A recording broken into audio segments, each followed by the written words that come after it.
The basketball world has always been fueled by debates. Greatness, legacy, rings, dominance.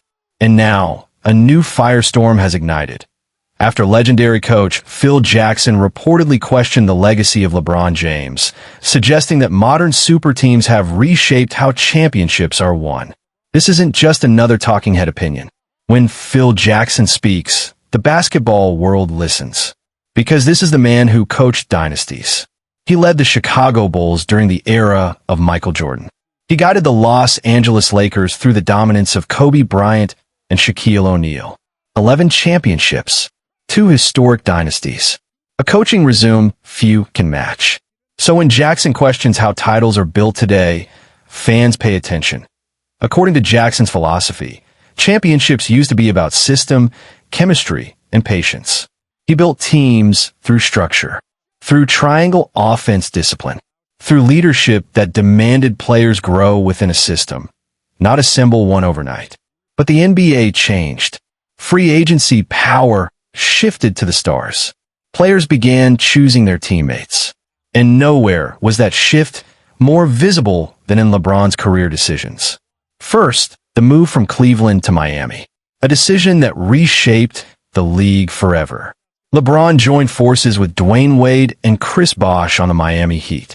Not just a contender, a ready-made powerhouse. To critics like Jackson, this moment marked the beginning of the player-built superteam era. And to supporters of LeBron, it marked the beginning of player empowerment. Two perspectives. One defining moment. Jackson's argument isn't simply that LeBron won titles. It's how those titles were constructed.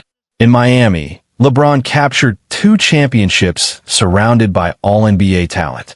Back in Cleveland, the roster was rebuilt around him with Kyrie Irving and Kevin Love, another star trio.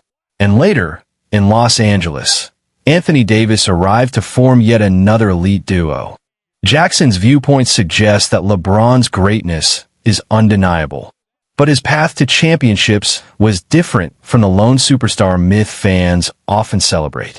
Jordan's Bulls grew into champions. Kobe's Lakers developed into contenders. Jackson's philosophy emphasized internal growth. LeBron's career, by contrast, reflects modern mobility, where superstars engineer their own environments. To some, that's strategic brilliance. To others, it's legacy inflation. But here's the truth many analysts now admit.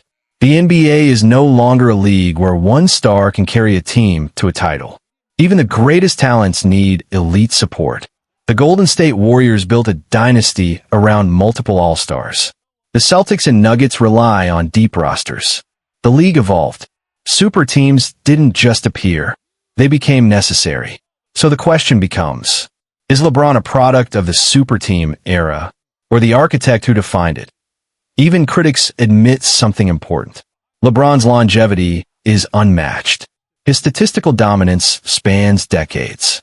His influence on player empowerment reshaped the league. He didn't just win titles. He changed how stars think about control, contracts, and careers. Jackson's comments may question the structure of LeBron's championships, but they don't erase the impact. Because legacy isn't just about rings.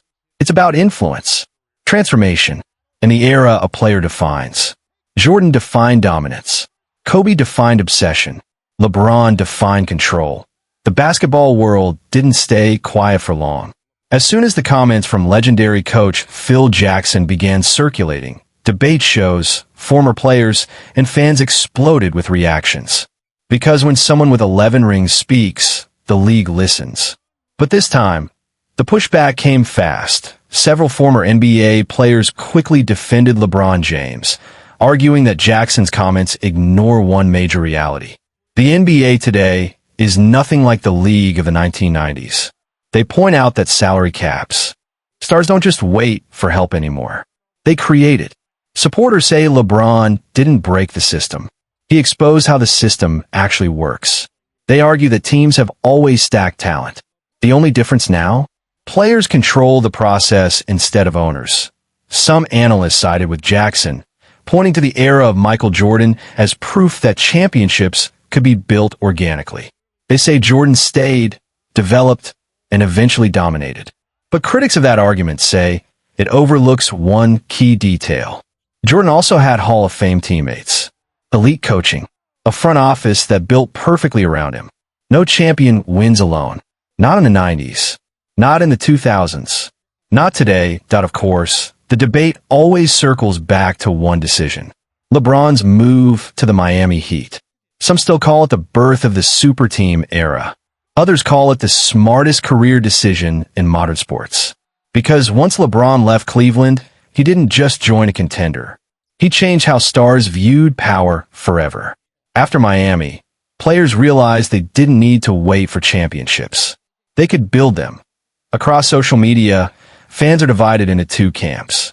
One side believes Jackson exposed the truth, that LeBron's championships came with carefully assembled rosters. The other side believes Jackson represents an old mindset, one that struggles to accept how modern stars operate.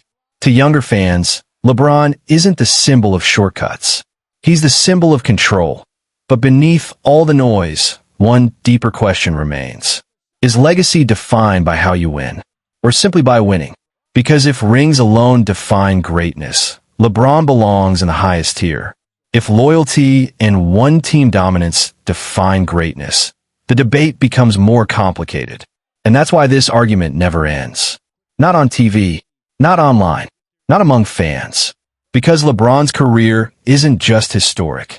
It's a turning point in how greatness itself is measured. And in the end, the debate sparked by Phil Jackson isn't really about systems, super teams, or eras. It's about how greatness is defined in a changing game. Because whether critics question the paths he took or praise the empire he built, LeBron James didn't just chase championships. He reshaped the balance of power in the NBA, forcing teams, players, and fans to rethink what legacy truly means. And maybe that's why his story remains unfinished in the minds of millions. Not because the answer isn't clear, but because LeBron's career didn't follow history. It rewrote it. He shifted the culture of power in the NBA, changed how superstars control their careers, and redefined what it means to build a legacy in real time. So maybe the real question isn't whether LeBron needed super teams, but whether the modern NBA would even look the same without him. Because when future generations look back, they may not remember the debates. They'll remember that while others played within the system, LeBron James became the system. That it's about shaping your own destiny, controlling your environment, and proving dominance in a league that changes faster than ever before. And that's why the story of LeBron James remains so powerful and so controversial at the same time. Because he didn't simply rise within the NBA structure. He forced the structure to adapt to him. He turned player empowerment into a movement, longevity into an art form, and pressure into fuel that carried him across multiple eras of competition. So whether fans view his championships as the result of super team